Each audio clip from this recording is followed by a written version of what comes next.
गोली लगने के बाद गोविंदा का आया पहला बयान। एक्टर ने बताया कैसे हुआ ये हादसा।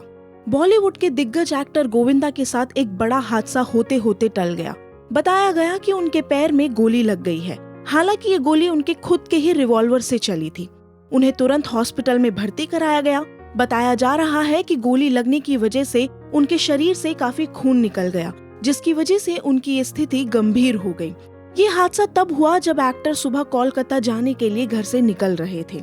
गोली लगने के बाद से गोविंदा का पहला बयान सामने आया है, जिसमें उन्होंने बताया कि उनके पैर से गोली निकाल दी गई है। गोविंदा ने कहा, आप सबके आशीर्वाद और बाबा भोले के आशीर्वाद से और गुरु की कृपा की वजह से जो गोली लगी थी वो निकाल दी गई है। मैं डॉक्टर अग्रवाल को धन्यवाद देता हूँ और इसके साथ ही आप सभी को भी मेरे लिए प्रार्थना करने के लिए बहुत धन्यवाद।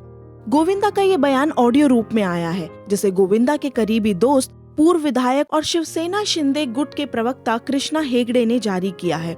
गोविंदा के ऑडियो मैसेज में उनकी आवाज से अंदाजा लगाया जा रहा है कि उनकी स्थिति काफी गंभीर थी। गोविंदा ने कई फिल्मों में अपने रोल से फैंस का दिल जीता है। उन्होंने अपने एक्टिंग करियर में कई सफल फिल्मों की झड़ी लगा दी थी।